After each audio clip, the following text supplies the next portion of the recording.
నాగ చైతన్యకి సంబంధించిన వైరల్ అయిన పిక్ ఒకసారి చూపించండి.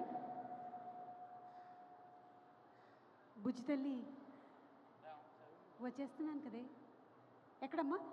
అది that is the most viral pic. This beautiful pic మీరు డెడికేట్ చేస్తూ ఏదైనా ఒక డైలాగ్ కానీ ఒక పాట కానీ శోభితకి చెప్పాలి అని మా కోరిక. What you want to dedicate?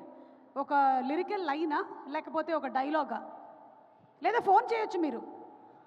Please please phone చేయరా, వైరల్ అవుతుంది ప్లీజ్, కంటెంట్ వైరల్ అవుతుంది ప్లీజ్. వైరల్ అయిన ఆ ఫోటో లాగానే బుజ్జి తల్లి పాటే డెడికేట్ చేస్తా, ఎందుకంటే తన ఇంట్లో బుజ్జి తల్లే పిలుస్తా. వావ్, చదువు కూడా చెప్పా మన సినిమాకు ముందే. అవునవును, నేను ఆశ్చర్యపోయానమాట. వీళ్ళ మ్యారేజ్ ఫంక్షన్కి వెళ్ళాను, అప్పుడు తను చెప్పింది మాట, యాక్చువల్గా నా పేరు బుజ్జి తల్లి, సరే సినిమా వరకు కోరుకున్నాను, పాట కూడా పాడేశారు అని. పాట వచ్చాక చాలా ఫీల్ అయింది. పాట కూడా వచ్చేస్తుందనా? అంటే షీ ఫీల్స్ అది తన సిగ్నేచర్ పేరు బుజ్జి తల్లి, నేను ఎలా సినిమాలో వాడేసుకున్నానని చాలా ఫీల్ అయింది. సరే ఇక్కడ ఒకసారి శోభిత గారిని చూస్తూ మీరు చెప్పేసేయండి.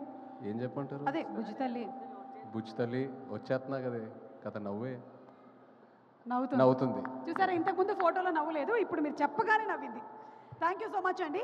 అండ్ అలాగే రాజులమ్మ జాతరకి ఒకవేళ శోభితను తీసుకొని వెళ్తే అక్కడ ఏం కొనిద్దాం అనుకుంటున్నారు? రాజులమ్మ జాతరలో ఏమేమి ఐటమ్స్ ఉంటాయో చెప్పండి కొంచెం. రిబ్బన్లు ఉంటాయి, గాజులు ఉంటాయి. గాజులు, తాళం, డాన్స్. డాన్స్ వేయిస్తారు అక్కడికి వెళ్ళి? చాలా బాగుంటుందండి. నేను ఏం కొంటారు అని అడిగితే డాన్స్ వేయించేస్తున్నారు. చాలా బాగుంటుంది వాళ్ళ కల్చర్, వాళ్ళ డాన్స్ చాలా బాగుంటుంది.